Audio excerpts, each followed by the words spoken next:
Прашањето за финансирање на политичките партии постојано во последно време се наоѓа во центарот на вниманието.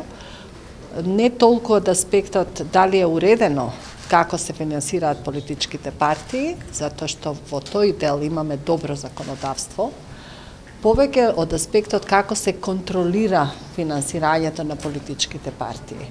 Ние имаме ситуација дека во законите е уредено кои се забранети начини на финансирање на партиите, како можат да се финансираат.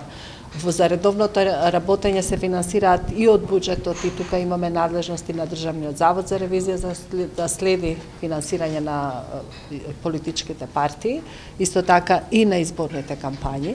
Меѓутоа, системот за контрола е толку расцепкан, сите институции се надлежни и ниту една не е надлежна, всушност, за да каже кои се неправилностите и да донесе конкретна одлука за тоа дали имало неправилности во финансирањето.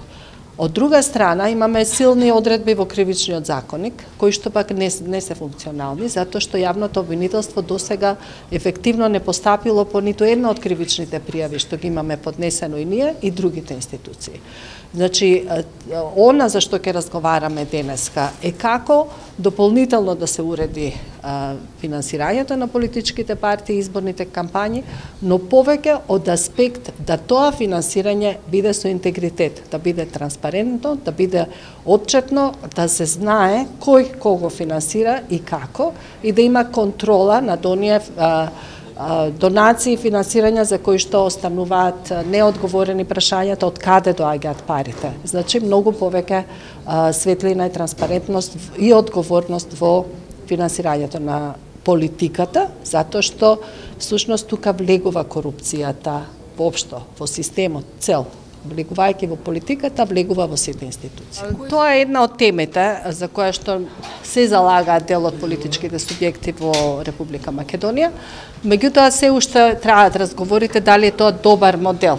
Има такви модели во светот, меѓутоа и таму каде што во најголем дел партиите се финансираат од буџетот, дозволени се сепак одредено ниво на донации, а кај нас проблемот е во контролата на донациите. Ние во однос на тоа дали ќе се финансираат и сега значителни средства се одвојуваат од буџетот за финансирање на партиите, ќе видиме. Тоа е сепак работа на политички договор, не е нешто што не постои како модел, но најважно е како сето тоа да се контролира.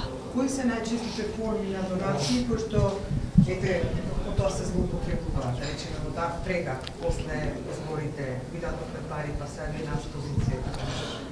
Знаете, ние имаме најчестите форми како влегува политичката корупција е тоа дека оние кои што даваат големи пари за партиите после очекуваат услуги од луѓето кои што ќе дојдат на власт. Очекуваат дека во нивна полза ќе се носат закони, ќе се носат некакви одлуки или ќе добиваат предност и приоритет при водењето на нивните деловни потвати, бизниси, јавни набавки и така натаму. Меѓутоа, една многу загрижувачка појава беше донации од граѓани, за кои што многу од нас знаеме дека воопшто не се ни вработени. Се согласувам дека некој може да не е вработен да биде богат, меѓутоа треба да покаже дека платил данок. И тоа се тие непознати средства за кои што дури сметавме дека представуваат и внесување на црни пари, односно перење на пари преку финансиските кампањи.